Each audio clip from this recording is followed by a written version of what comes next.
everybody. It's Cheri from The Watering Mouth with you again.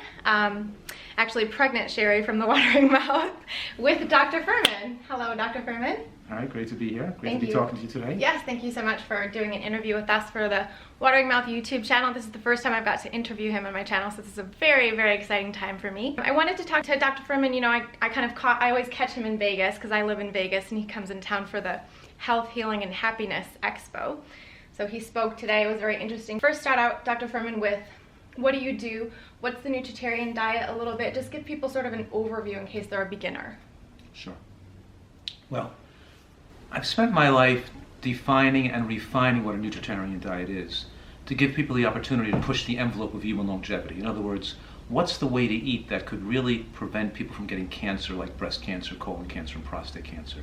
Is there a way to eat that we can not get heart attacks and strokes or dementia? Can we really live to be 100 years old or more if we take the modern advances in nutritional science and apply them? And the analysis of thousands of studies, more than probably 20,000 studies, plus my greater than 25 years of experience as a nutritional researcher and physician specializing in nutrition, has made me come to this Nutritarian diet, trying to achieve all the parts, every piece of the puzzle, put it together into a comprehensive program that would maximize people's health. And the bottom line is that the same diet style that can prevent heart attacks and strokes, slow the aging process, promote human longevity, and prevent cancer, the same diet style is effective as a therapeutic tool in reversing disease. It'll lower people's blood pressure. And we published a medical study last year showing that more than 450 people that their average systolic blood pressure dropped 26 points within 6 months of being on this diet, more powerful than drugs, showing heart disease reversal, showing dropping of cholesterol, and another study showing reversal of diabetes in more than 90% of participants. In other words, whether it's asthma, whether it's rheumatoid arthritis or ulcerative colitis, or lupus or psoriasis or chronic headaches or chronic fatigue, that a Nutritarian diet is therapeutically effective. Acne, irritable bowel syndrome. We're talking here about when you apply such a degree of nutritional excellence, it maximizes the body's natural tendency towards healing and self-healing properties, and people can get well. So my excitement and personal rewards and satisfaction practicing as a physician specializing in nutrition has been that I can give people the opportunity to get well. They don't have to go through angioplasty or bypass surgery. They don't have to have, chemotherapy. They don't have to get cancer. They don't have to be in a nursing home and have a stroke or go on renal dialysis after renal failure. People can stay well. The corollary to this is that the American diet is dangerous, it's deadly, it's insanity, and people eating like other Americans eat. We have a healthcare crisis that's not just costing us money, it's costing us tremendous human tragedy and human suffering. Mm-hmm. So now to answer your question, what is a Nutritarian diet? It's a diet based on nutrient-rich foods, mostly plants, and the plants that have the most documented effects at preventing cancer and prolonging human longevity. So it's particularly rich in phytochemicals and antioxidants. I also recognize that we have to meet an excellent level of these phytochemicals and antioxidants, these micronutrients, while not exceeding our caloric requirements, because excess calories shortens lifespan. And my publications and my research has shown that as people improve the nutritional quality of their diet, eat more nutrient-rich foods, their appetite naturally goes down, their food cravings go away, and they lose their hunger and their addictive behaviors. So you're more comfortable eating less food. You're more comfortable eating the right amount of food when your diet is rich in nutrients. And diets of all description fail because people try to eat less calories without improving the micronutrient quality of what they're eating. And they just get perverted cravings and unrelenting, overwhelming desires to overeat food. And they fail in their diet, they yo-yo the weight, and they wind up gaining and losing weight. So this is the most effective diet to deal with emotional overeating and food addiction. And of course, reversing disease. Now, I don't have any particular diseases, as do many Nutritarians, and we just eat this way because it's the most fun way to live. Mm-hmm. Not to live with fear, not to live to feeling great, to have your full mental and physical capacity into your later years, and to really enjoy life. And people who understand this, the hormonal benefits of this diet, the lifespan promoting benefits of this diet, and the anti-aging benefits of this diet, also glean benefits as far as the enjoyment of eating this way, because your taste buds get stronger too, and you learn the recipes, and it doesn't make sense to not eat a diet that's so healthy when you also enjoy it so much. Right. You know, the response you get from the general public, and I'm not really, what's the word? My expectation isn't that the masses are going to ever eat this way. It's Right. too healthy and they're food addicted and they're not educated enough to really understand the concepts here. But I'd love the masses to do it, but I'm not designing this to be most popular. I'm designing this to be the gold standard, the ideal way people should eat, and let them do what they want once they learn. But I want people to be proper information so they can make the right decision. But the point I'm making right now is that people think that, oh yeah, that sounds great, and sure you can reduce heart attack rates, cancer rates, you can live longer, but I'd rather die, I'd have a shorter life. I prefer to die younger and just eat what I want to eat and not have to worry about so much about precision of what's so healthy. Right. And that's just demonstrative of how addicting unhealthy eating is. Yes. Because it makes people make rationalizations that are delusional. It's not true, because you're not enjoying your life more when you're addicted to cocaine, or you're smoking cigarettes, or you're eating junk food. You're enjoying your life less. And you're not making better decisions as self stresses in your life. You're making worse decisions. And you're not enjoying food more. You're in a prison. And the prison and the fears are controlling your life. So your food addictions and your food cravings control you. You don't even have control of your bank, your brain. Yeah. Because the more you eat processed foods, and the more you eat unhealthy food, the more it diminishes your intelligence, and makes you really want to, and keeps you craving bad food.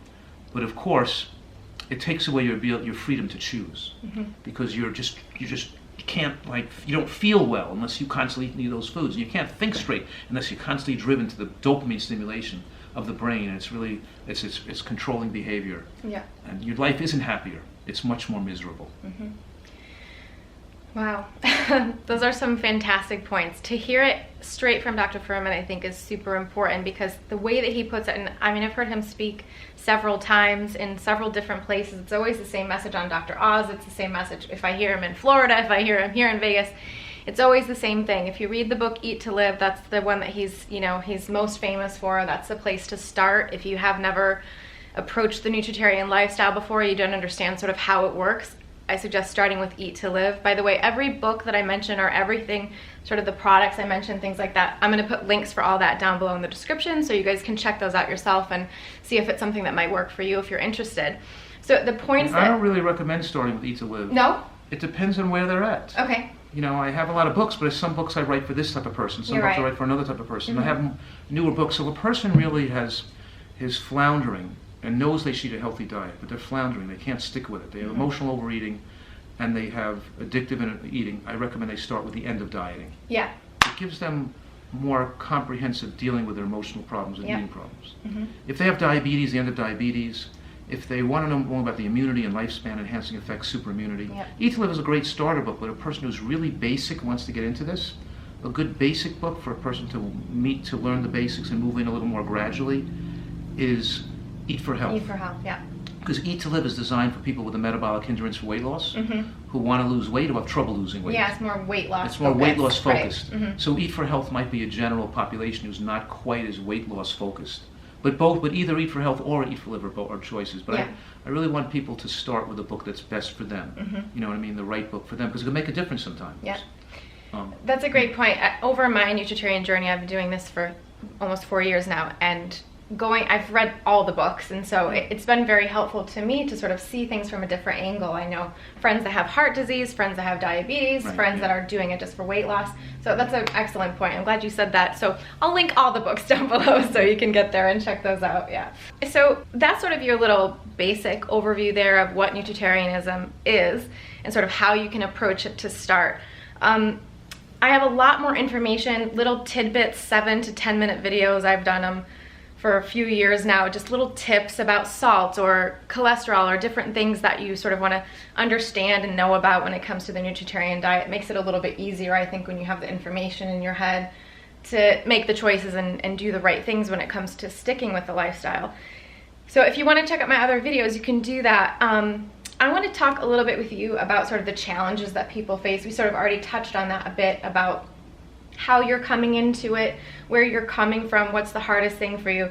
The first, we talk a lot about challenges on my channel, how to overcome those challenges, the emotional things, and then, you know, everything in between. So my first question is, I was talking to a friend actually just today, and she asked me this question. How do you know what to believe, or what do you do if you can't feel anything different in your body when you eat this way, right? So maybe your body is an expert at digesting beans already and you can't tell that there's anything different going on, or you have a very high antioxidant smoothie, for instance, with berries and maybe some almond butter, all these really high antioxidant foods, but you can't actually feel anything after you have it. What are some ways that people can just sort of keep that motivation up? Maybe some other ways, if it's reading or whatever. Do you have some tips for people that feel like, oh, I'll do it, but I just don't feel any actual results?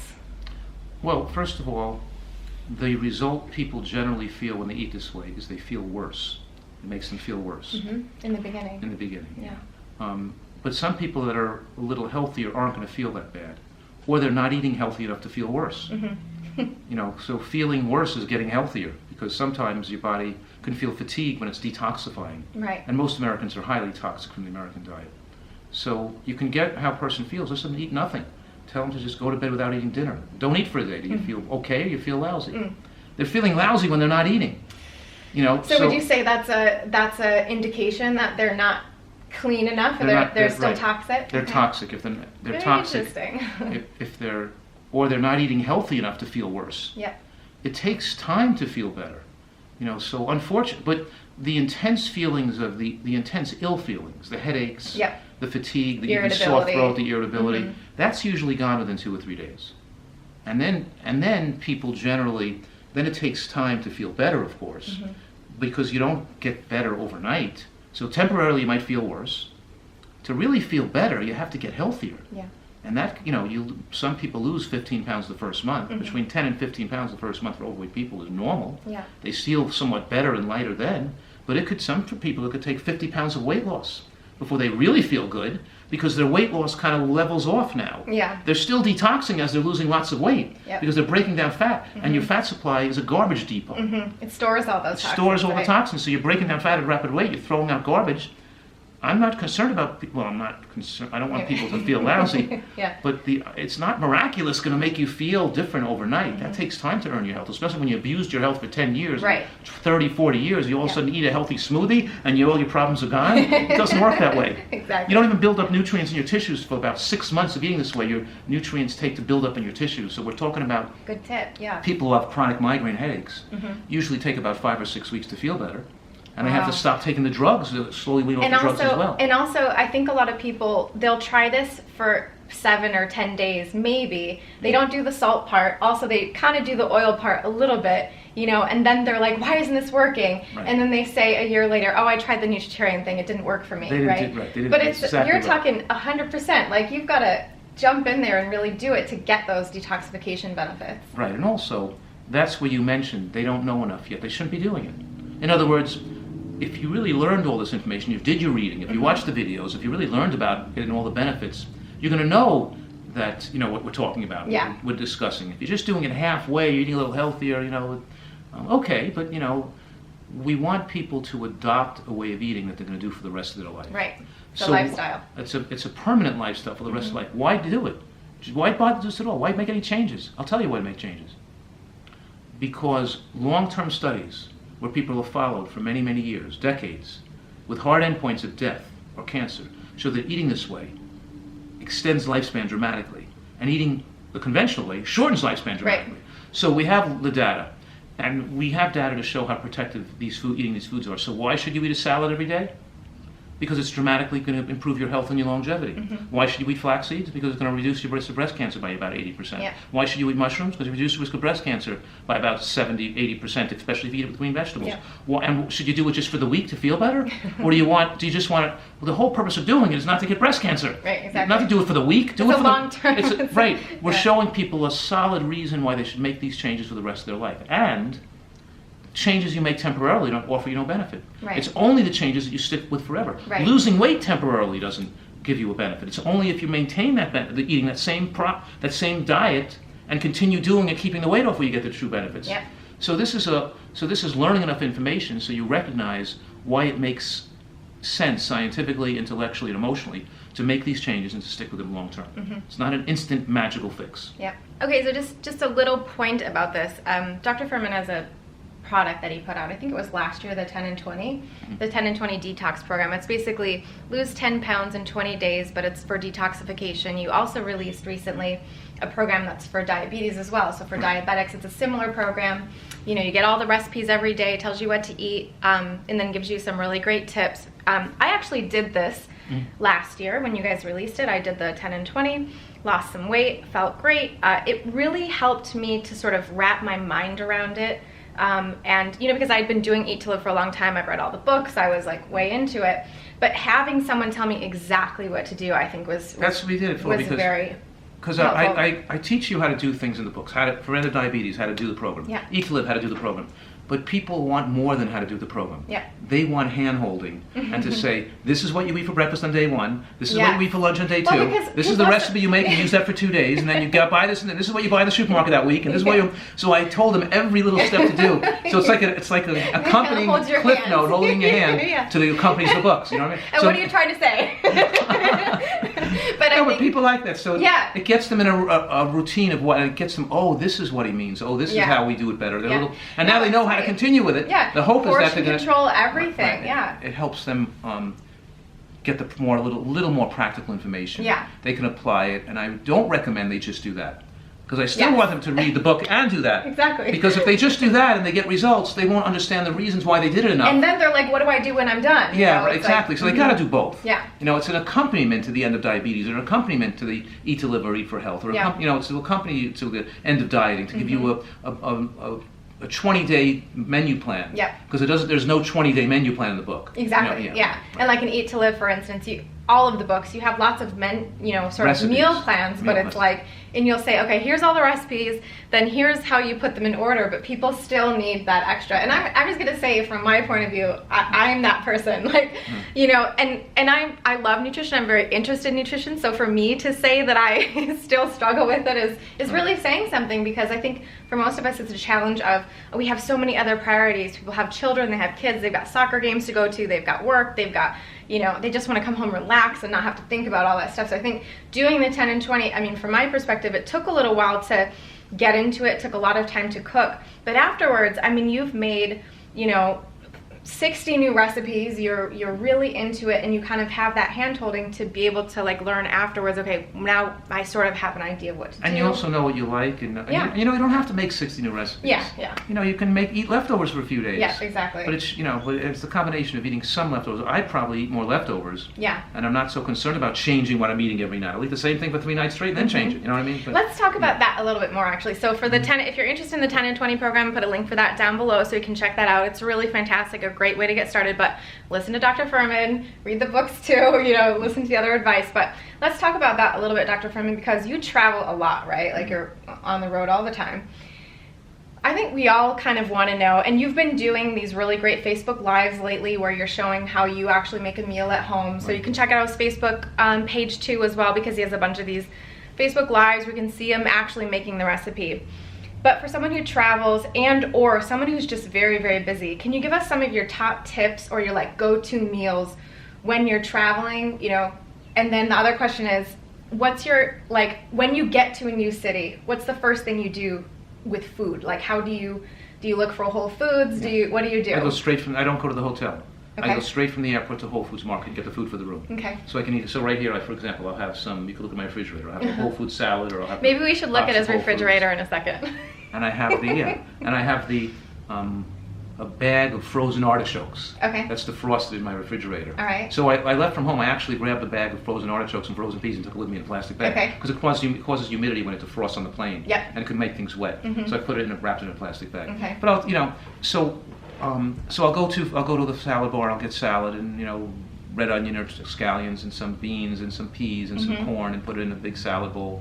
I'll get your G-bombs in there. Get my pea soup or something. But I'll sometimes make a sandwich or a pita sandwich to take on the plane, wrap it in silver foil. Okay. I make garlic nutter, which is the garlic nutter spread. So I'll take a garlic nutter spread, which is like hemp seeds, cashews with a soy milk or almond milk blended together. I'll put the recipe for that down below. With a lot of roasted garlic in it. So I have this garlic nut spread. You do that on the airplane with everyone else so they can smell your breath? Is that what you're telling me?